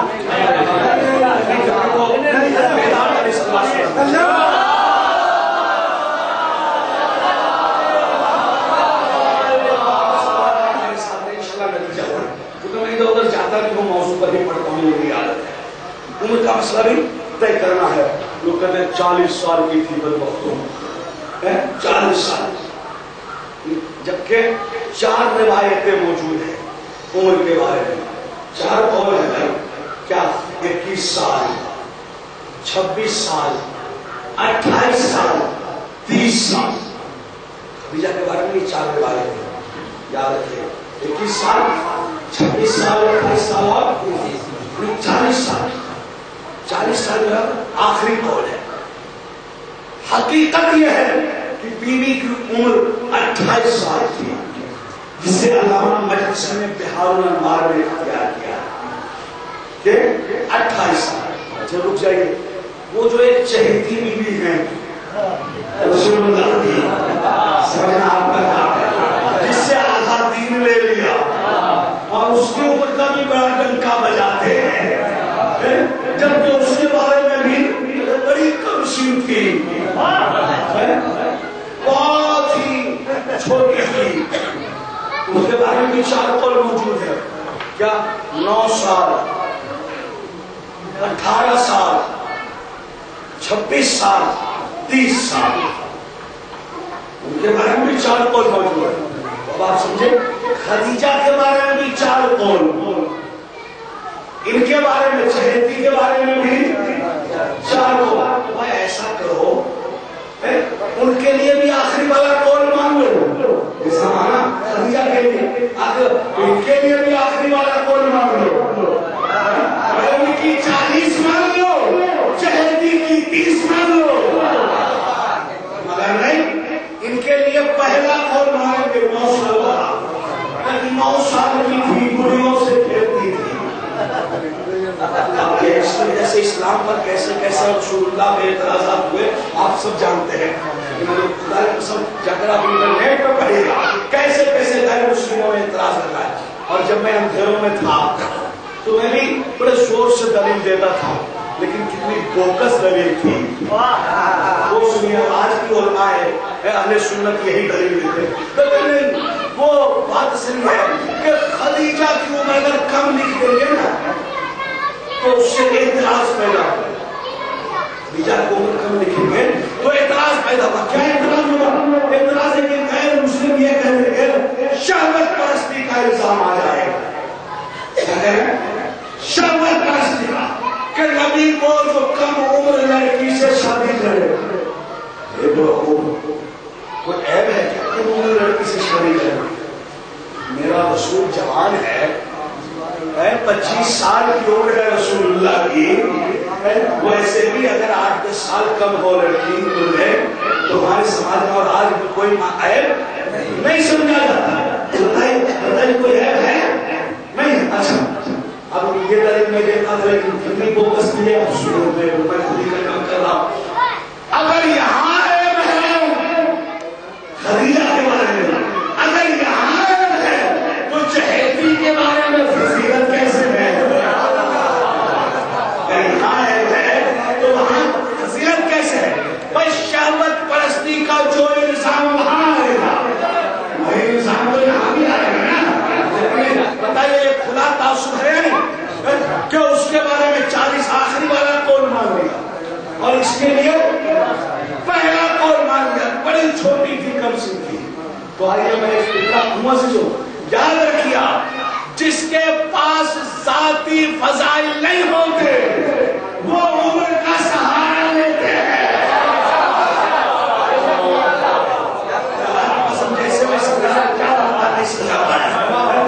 دو جگہ عمر کا سہارا لیا گیا، کتنی جگہ؟ یاد رکھیے گا، جس کے پاس ذاتی فضائل نہیں ہوتے وہ عمر کا، بیٹی میں کوئی فضیلت نہیں دیکھی، کہہ دیا عمر کم تھی، باپ میں کوئی فضیلت نہیں دیکھی، کہہ دیا کہ عمر زیادہ تھی۔ اس لیے آپ نے دیکھا نہیں، جب سقیفہ کی دھاندلی سے خلیفہ بن کر آپ آیا تو اس کے بعد ابو قحافہ نے پوچھا کہ بیٹا کیا ہوا؟ تو کہنے لگے ہونا کیا تھا، مجھے بنا دیا گیا خلیفہ۔ بیٹا تمہیں تو بابا اس لیے میں عمر میں سب سے بڑا تھا، کیا تھا عمر میں سب سے بڑا تھا۔ تو ایک مرتبہ باپ نے بھی کہا بیٹا خلافت کا تم سے زیادہ حقدار میں ہوں، تم سے زیادہ حقدار میں ہوں۔ کیسے؟ اس لیے کہ سب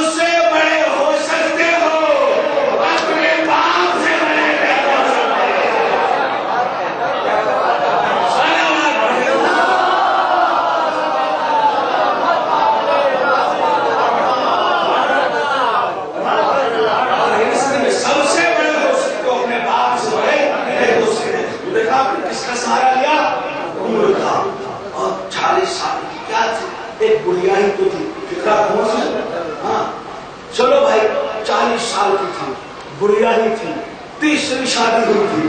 لیکن یہ تو بتاؤ تیسری مان کے بھی رسول نے اسے کیوں نہ یاد کیا جس سے پہلی دفعہ نکاح ہوا تھا؟ ہمیشہ اسے ہی کو یاد کرتے رہے، خدیجہ ہی کو یاد کرتے رہے، اس سے تیسری شادی ہوئی تھی، ہمیشہ اسے کو یاد کیا. بھائی روایت میں نہیں کرا خدا کی قسم.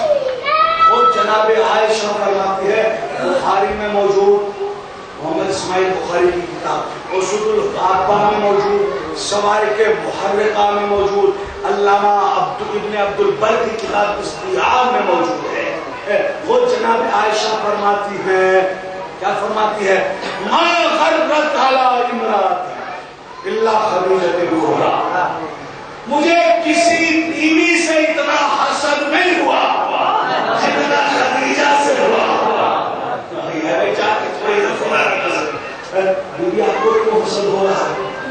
کیا یہ آپ کے زمانے میں تھی؟ آپ کی پیریڈ میں تھی، آپ کے وقت میں تھی، بولی میں تو آپ کا وہ حسد ہو رہا ہے.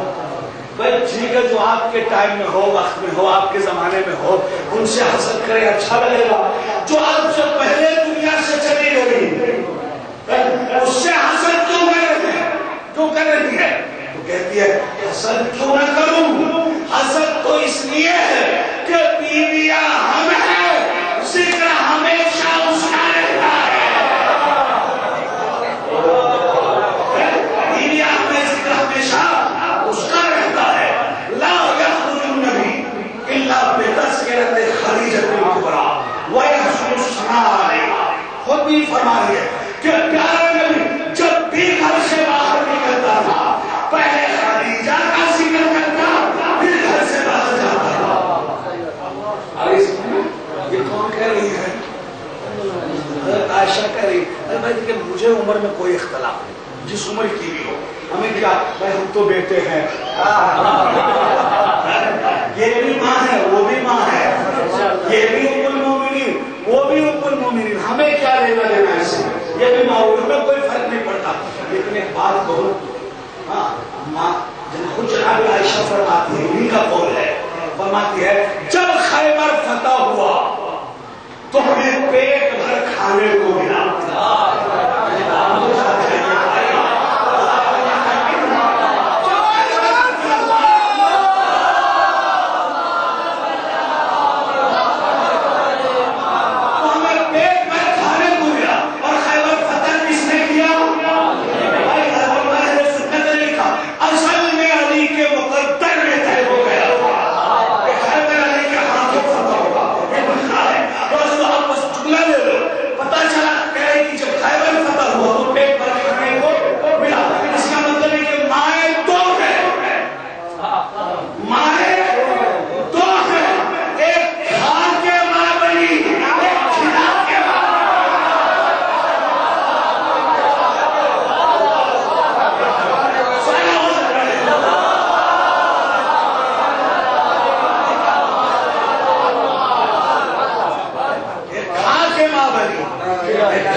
کھلا کے ماں بنی وہ خدیجہ ہے، تو سب کھا کے ماں بنی وہ بقیہ ہے. سب نصیحت کی بات نہیں. ایک دن میں سن کر تھک گئی، پھر حد بھی ہوتی ہے، میں نے بھی رسول اللہ سے کہہ دیا کیا خدیجہ خدیجہ کرتے رہتے ہیں؟ وہ ایک گنہگار ہی تو تھی. فقط ابدلک اللہ خیرا منہا، اللہ نے تو اس سے بہتر عطا کی.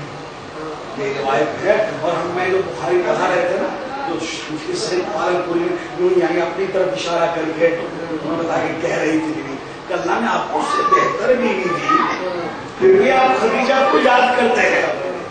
انصاف کے ساتھ بتائیے عزیزوں، کی روایت موجود ہے بخاری میں. اب اگر نبی چپ ہو جائے، ہم پر الزام لگاؤ، اب اگر نبی چپ ہو جائے تو آج سے ہم عقیدہ رکھ لیں گے کہ وہ اچھی، لیکن اگر نبی بول پڑے تو تمہیں بھی عقیدے کی اصلاح کرنی پڑے گی. جب بھی عائشہ نے کہا اللہ نے آپ کو اس سے بہتر بیوی دی، فغضب النبی واہتز شعرہ. روایت ہے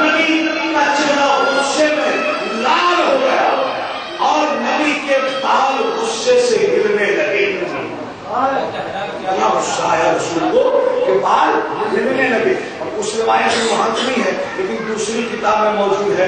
رسول نے غصے میں فرمایا عائشہ تو نے ایسی بات کہی ہے کہ اگر سمندر میں ڈال دی جائے تو وہ بھی ناپاک ہو جائے.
رسول قسم کھا کے کہتے ہیں حالانکہ بغیر قسم کے بھی کہے تو سچ ہے لیکن قسم کھا کے رسول کہتے ہیں لا واللہ خدا کی قسم مجھے خدیجہ سے بہتر کوئی نہ ملی کوئی نہ ملی. اور صرف یہ نہیں کہ رسول نے کہا کوئی نہ ملی بلکہ دلیلیں دی 4. کتنی دلیلیں دی؟ 4 دلیلیں دی. اس کو سن لیجیے 4 دلیلیں دی. عائشہ نے پوچھا کیسے یا رسول اللہ اس سے بہتر کیسے نہیں ملی؟ رسول فرماتے سنو اس لیے کہ صدقتنی اذ کذبنی الناس. جو بہتر نہیں ملی خدیجہ سے اس لیے کہ جب ساری دنیا مجھے جھٹلا رہی تھی اور اس وقت خدیجہ میری تصدیق کر رہی ہے.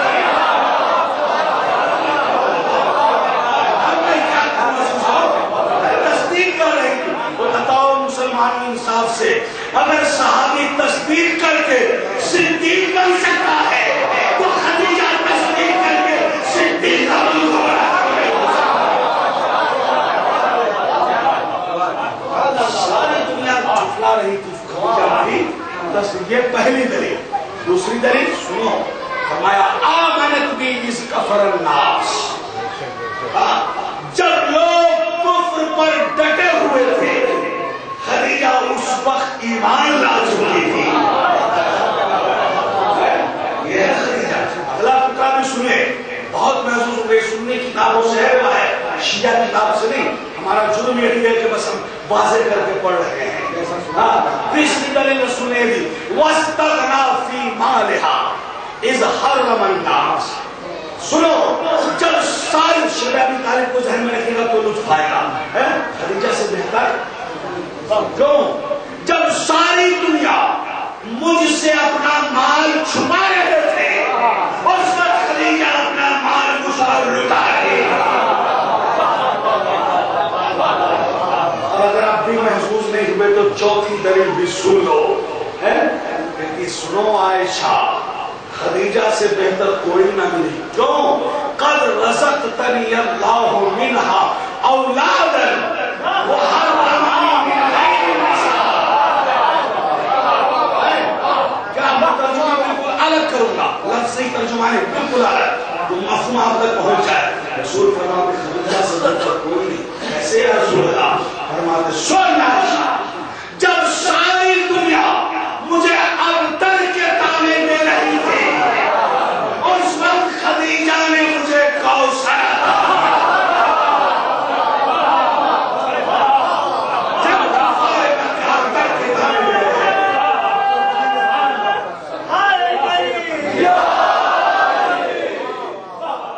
قیامت تک جس نے ابتر کے تانے سے بچا کر کوثر عطا کیا وہ خدیجہ ہی تو ہے. اسے اور کسی سے ہمیں کچھ نہیں ملا. کوئی اولاد نہیں ملی خدیجہ سے ملا. جو نہیں ملی وہ بھی تو آپ جانتے ہی ہیں کیونکہ ماں کے جراثیم اولاد میں آتے ہیں. کہیں ایسا نہ ہو کہ ماں کی غلط حرکت کی وجہ سے بیٹا کوئی حرکت کرے اولاد اور انسان نبی کے دامن پہ آ جائے. اس لیے ایسا پیٹ چاہیے جس سے معصومہ پیدا ہو، معصومہ پیدا ہو، قیامت تک دے دیا اس کی اولاد جو 11 معصوموں کی ماں ہے۔ یا رسول اللہ سب کچھ ہاں خدیجہ سب کچھ کر لیا لیکن ایک چیز رہ گئی، بس یہ سنیا جو چاہتے کا مسائل میں آ جاؤں، ایک چیز رہ گئی، جب رسول اللہ نے ایک چیز رہ گئی، خدیجہ پریشان، مال لٹا دینے کے بعد، زندگی ہدیہ کر دینے کے بعد، فاطمہ جیسی معصومہ بیٹی دے دینے کے بعد، وہ کون سی چیزیں کہ رسول کہہ رہے ہیں رہ گئی، پھر کہتے ہیں خدیجہ اگر بوم نہ کیا تو کچھ نہ کیا، پریشان ہوئی تھی۔ ہر بار علامہ مجلسی نے لکھا اور سنیے کیا قیامت کی حدیث لکھی ہے، ان کا لکھنا بھی کمال ہے اور میرا پڑھنا بھی کمال ہے، داروں میں ہے پڑھتے نہیں، جب سوچ رہے اتنا خدیجہ وہ کیا چیز ہے وہ نہ کیا تو کچھ نہ کیا، ابھی اتنا سوچ رہے ہو ایک مرتبہ رسول نے علی کو آواز دی، علی ادھر آنا، علی قریب آئے، علی کا ہاتھ پکڑ کر کے خدیجہ کے ہاتھ پر رکھا اور کہا خدیجہ سب کچھ کر لیا، بس ایک بات کا یہ بھی اعتراف کرو، ہوا مولا کے وہ مولا المومنین، جانتے نا فضائل کا جملہ ہے، اس بات کا بھی اعتراف کرو خدیجہ کہ علی تمہارے بھی مولا ہے اور تمام مومنوں کے بھی مولا ہے۔ روزی مجھے انصاف کے ساتھ بتاؤ، جس خدیجہ کا ایمان ہے، جب خدیجہ جیسی کا ایمان علی کی ولایت کے بغیر قبول نہیں ہوتی،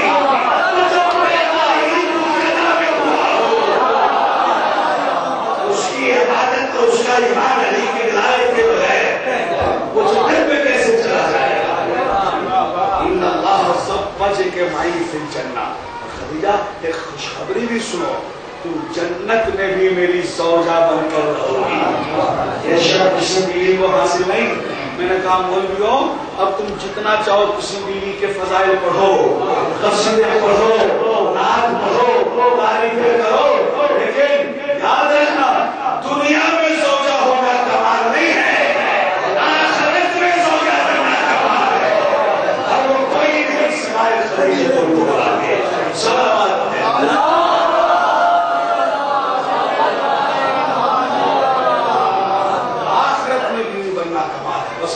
کچھ رہ گیا، پھر کبھی انشاءاللہ آخری وقت آیا، رسول سے وصیت کرنا شروع کیا، کئی وصیت دیکھی، اسماء کو بلایا اور بلانے کے بعد کہا اسماء اور تو میرے پاس کچھ بھی نہیں رہا، میں نے تو سارے دولت اسلام پر لٹا دی، بس میرے پاس ایک قمیص رہ گئی ہے، اسماء بس اس قمیص کو رکھ دینا تاکہ جب میری بیٹی فاطمہ کی شادی ہو تو اس رات اسے دے دینا۔ اور سوچو یہ وہ خاتون ہے جو سونے سے تندرست لباس پہنتی ہے، جس نے اپنا سب کچھ لٹا دیا، مسلمان اسے ماننے کے لیے تیار نہیں۔ شیخ ابی طالب نے پتے کھا کر جس نے گزارا کیا ہو، پتے نہ ملے تو چھاگر کھا کر گزارا کیا ہو، مسلمان اس کی عظمت کے قائل رونا اسی بات کا ہے، بس ایک قمیص رہ گئی ہے اور تو مشکل اسے فاطمہ کو دے دینا۔ اور سنو جب فاطمہ کی شادی ہو تو شادی کی رات لڑکی کو اس کی ماں کی یاد آتی ہے، اس کی ماں کی یاد آتی ہے، اسماء خبردار تم فاطمہ کو تنہا نہ چھوڑنا، اس رات کو فاطمہ کے ساتھ رکھنا۔ اس کے بعد پیغمبر نے بلایا، بلانے کے بعد نصیحت تو وہ کرنا چاہتی تھی لیکن ایک پہلے خاموش ہو گئی۔ سنیں حضور کو چھوڑ کر کہا یا رسول اللہ اگر مجھ سے کوئی غلطی ہو گئی ہو تو مجھے معاف کر دینا۔ رسول اور کر وہی فکرہ کہا جو علی فاطمہ سے کہا تھا، فاطمہ کو یہی کہا کہ یا علی مجھ سے کوئی غلطی ہوئی ہو تو معاف کر دینا۔ علی نے یہی کہا اور رسول نے وہی فاطمہ سے کہا نہیں فاطمہ نہیں خدیجہ تم سے ممکن نہیں ہے، تم سے خطا ممکن نہیں ہے، تم سے کوئی خطا نہیں، تم تو زندگی بھر میرا خیال رکھا، میرا دل تمناؤں کا خیال رکھا۔ ایک مرتبہ ہاتھوں کو جوڑ کر دیا رسول اللہ میں دنیا سے جا رہی ہوں، بس میری ایک ہی وصیت ہے، وہ یہ کہ یہ میری بیٹی فاطمہ بہت چھوٹی ہے، میں اعلان نبوت سے دیکھ رہی ہوں لوگ آپ کو ستا رہے ہیں، میری بچی چھوٹی ہے، کہیں ایسا نہ ہو جو آپ کے رسول کے دل آتے سمجھ کر کوئی اسے تماشے مارے، کوئی اسے ستائے، اس کا خیال رکھا۔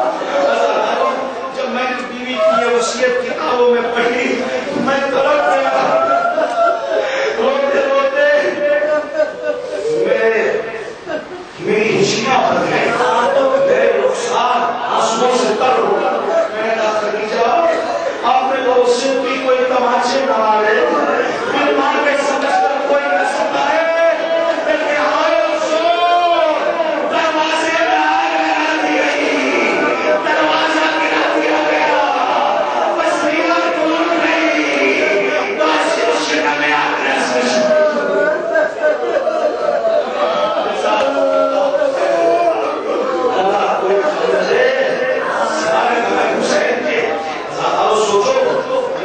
بچے 5 سال کے ہو اپنی اولاد کی فکر ہوتی ہے، کبھی دنیا سے جانے میری فکر میری بیٹی فاطمہ 5 سال کی کبھی بھی بنا کے سمجھ کر نہیں سکتا۔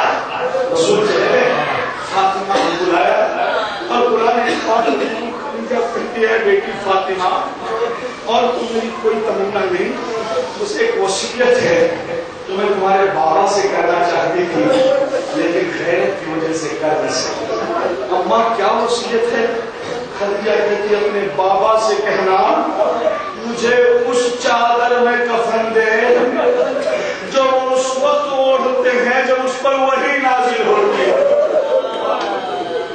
عزاداروں میں نے پڑھ دیا آپ نے سن لیا، سوچو عزاداروں جس نے اسلام کے لیے سب کچھ لٹا دیا آج وہ رسول سے ایک چادر کہتے ہوئے شرما رہی ہے، اور اسے نہیں کہا بیٹی سے کہلوایا کہ بیٹی فاطمہ اپنے بابا سے کہنا تمہارا باپ ہے، تمہارے لیے کوئی بڑی بات نہیں ہے، مجھے اس چادر میں بہت خیر جزا، بس اتنا سانس رک گئی، دم ٹوٹ گیا، میری دنیا سے رخصت ہو گئی۔ یا اللہ کہتی ہوئی فاطمہ بابا کے پاس آئی اور اگر بابا سے کہتی بابا اما دنیا سے چلی گئی۔ رسول نے بطول کو گلے میں سے لگایا، بطول آج سے تیری ماں بھی میں ہوں، تیرا باپ بھی میں ہوں۔ ایسا کرو جب بطول کا رونا روکا تو ایک مرتبہ بطول کہتی ہے بابا اماں نے ایک وصیت کی ہے، وصیت کا نام سننا تھا رسول کرم گئے، بیٹی کیسے وصیت؟ فاطمہ کہتی بابا اماں نے کہا ہے اس چادر میں کفن دے جو آپ وہی کے بطول دے۔ اللہ اکبر، ایک مرتبہ رسول نے چادر دینی چاہی، ابھی رسول نے چادر جس نے اسے جدا بھی نہیں کیا تھا، روایت کہتی ہے کہ ایک مرتبہ پروردگار عالم جبریل سے کہا جبریل جلدی جا یہ 5 کفن بھی لے کر جا،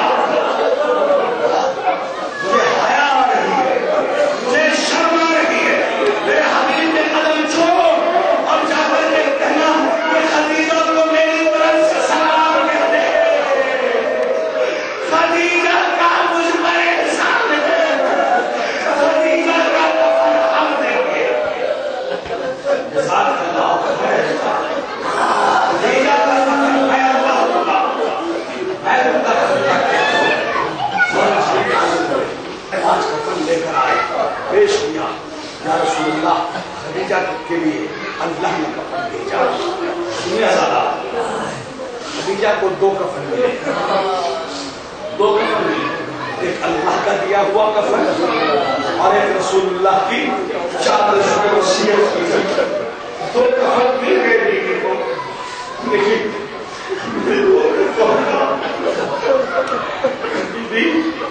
اب تو دو کفن مل گئے. اس لیے کہ آپ نے اسلام پر اثر کیا, اسلام کے پھیلانے میں مدد کی, لیکن چند سال بعد آپ کا نواسا حسین جب کربلا میں اسلام بچائے گا تو اسے کفن بھی نصیب نہ ہوگا.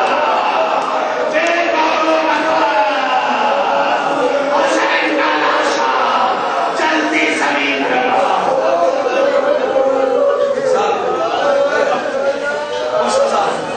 میں نے روایت کو بہت ہی مختصر کیا. دو کفن ملے, رسول نے اس سال کا نام عام الحزن رکھا, خدیجہ کو دفن کیا. وقت گزرتا رہا, دن گزرتے رہے, یہاں تک کہ وہ وقت آیا جب پیغمبر کا آخری وقت آیا. پیغمبر نے فاطمہ کو بلایا اور بلانے کے بعد کہا بیٹی 5 کفن آئے تھے, اس میں سے ایک کفن تیری ماں کو دیا, یہ 4 کفن ہے. تو تم کہتی بابا کیا کروں؟ رسول کہتے بیٹی ایک کفن مجھے دے دینا جب میرا انتقال ہو جائے, ایک کفن مجھے دے دینا, ایک کفن اپنے لیے رکھ لینا, ایک کفن علی کے لیے چھوڑ دینا, ایک کفن حسن کو دے دینا. کفن تو ختم ہو گئے,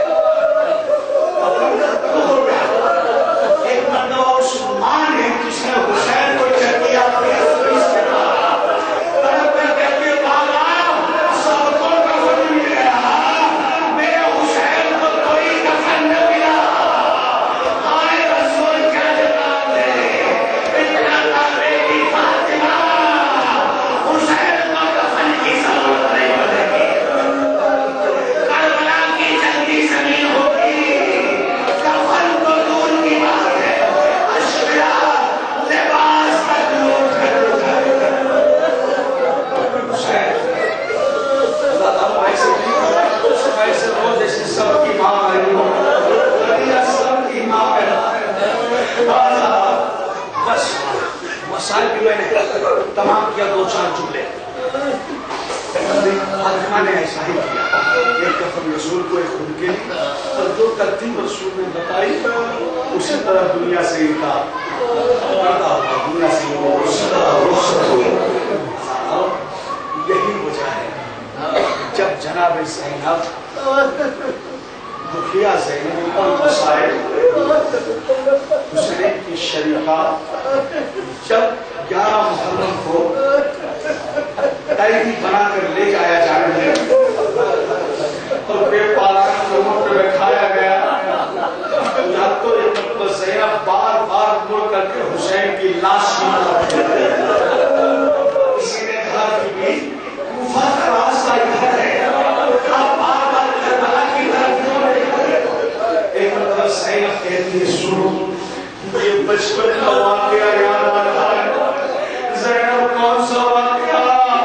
زینب کہتے واقعہ یہ ہے کہ میں بہت چھوٹی تھی, بہت چھوٹی تھی, میں اپنے گھر کے صحن میں سو رہی تھی, سورج کی دھوپ, سورج کی روشنی میرے چہرے پہ پڑ رہی تھی. ایک مرتبہ میرے بھائی نے یہ منظر دیکھ لیا, دیکھا کہ دھوپ میرے چہرے پہ پڑ رہی ہے. میرا بھائی حسین کہاں گیا, میرے قریب آیا, اب آ کے دامن سے سایہ کیا. جب تک میں بیدار نہیں ہوئی میرا بھائی ابا تک سایہ کیے کھڑا رہا. جب میں بیدار ہوئی اور بھائی کو سایہ کرتے دیکھا, میں نے قلم کر کہا بھیا آپ نے یہ سمجھ ہوگی, یہ سمجھ ہوگی. مرتبہ حسین کہتے ہیں بہن زینب مجھے یہ گوارا نہیں ہوا کہ تمہارے چہرے پہ سورج کی روشنی بنے, تمہارے چہرے پہ گوارا نہیں. زینب کہتی ہے اسی دن میں نے یہ فیصلہ کر لیا, پڑھنے والے مجھے بھی کوئی ایسا موقع دینا کہ جب میرا بھیا حسین دھوپ میں ہو اور میں اپنی جان سے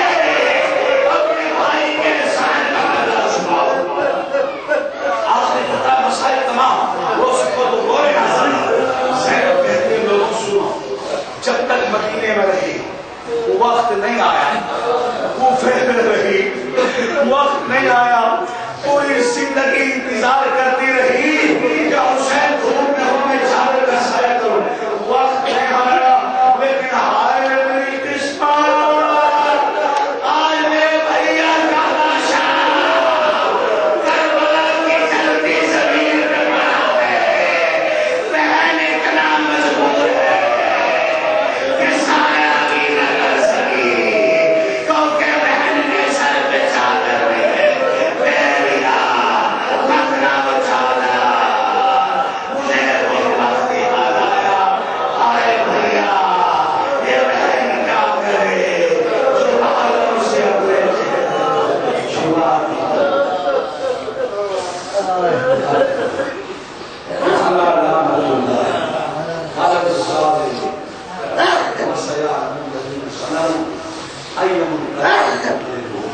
ایک مرتبہ سورہ فاتحہ اور 3 مرتبہ سورہ اخلاص میں تلاوت فرما کر جناب حاجی سید کمنگر حسین ابن سید محمد یونس صاحب سیدہ ترنسا کربلا بنت سید علمدار حسین کی